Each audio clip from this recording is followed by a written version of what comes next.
संस्कार, ये क्या बहू, तुम बिना घूंघट के बाहर चली आ रही हो? मोहल्ले वाले देखेंगे तो क्या सोचेंगे? हमारी इज्जत का जरा भी ख्याल नहीं है तुम्हें? हमारी खानदान में बहुएं बिना घूंघट बाहर नहीं निकलती। कितनी बार समझाया है तुम्हें, पर तुमने तो सास की बात ना मानने की कसम खा रखी है। तुम्हारी माँ ने तुम्हें सिखाया नहीं कि ससुराल में कैसे रहना है? निकिता के घर में आते ही सास शोभना जी ने हमेशा की तरह ताने की बौछार करना शुरू कर दी। निकिता की शादी 6 महीने पहले हर्ष से हुई थी। उसकी ससुराल में सास ससुर, एक छोटी ननंद पूर्वी और पति हर्ष ही थे। छोटा परिवार था। ससुराल में निकिता के लिए बहू वाले सारे नियम लागू थे। सास तेज स्वभाव की महिला थी। घर में उन्हीं का शासन चलता था। घर के सारे कामों की जिम्मेदारी निकिता को सौंपकर उन्होंने घर के काम से मुक्ति पा ली थी। निकिता ससुराल के माहौल में रचने बसने की पूरी कोशिश करती थी। घर की सारी जिम्मेदारी भी बखूबी संभालती थी, पर भी कुछ गलती हो जाए तो सास ताने देना शुरू कर देती थी कि तुम्हारी माँ ने तुम्हें कुछ सिखाया नहीं, कोई संस्कार नहीं दिए। बात बात पर मायके का अपमान करती थी। निकिता अपने संस्कारों की वजह से चुप रहती थी और कोशिश करती थी कि शिकायत का कोई मौका ना दे, ताकि उसकी माँ के संस्कारों पर शोभना जी ताने ना मार सके। निकिता 2 दिन पहले मायके गई थी रुकने के लिए।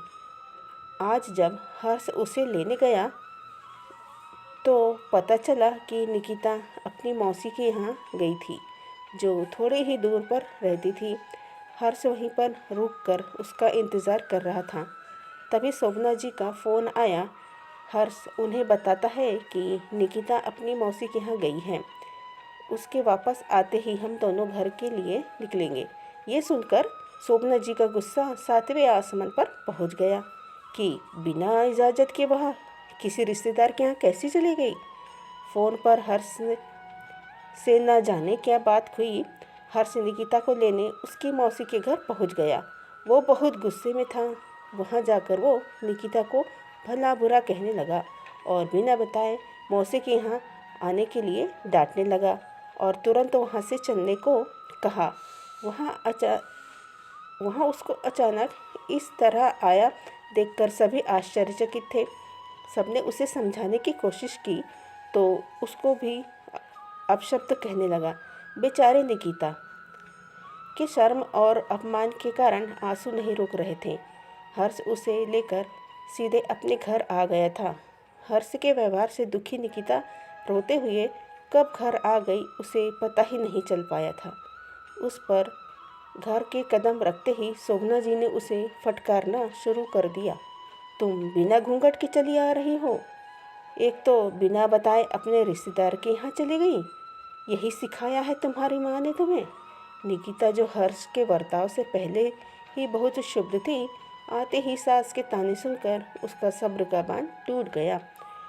वह बड़ी विनम्रता के साथ बोली, मम्मी जी, मेरी माँ ने मुझे बहुत कुछ सिखाया है और ससुराल में कैसे रहना है आप सिखा ही रही हैं, पर मुझे लगता है कि कुछ संस्कार आपको अपने बेटे को भी देना चाहिए कि दामाद होकर ससुराल में किसी के यहाँ बिना बुलाए ना पहुँच जाए। और किसी का अपमान करने का अधिकार तो उन्हें बिल्कुल भी नहीं है, क्योंकि संस्कारों की ज़रूरत सिर्फ बहू को ही नहीं होती है।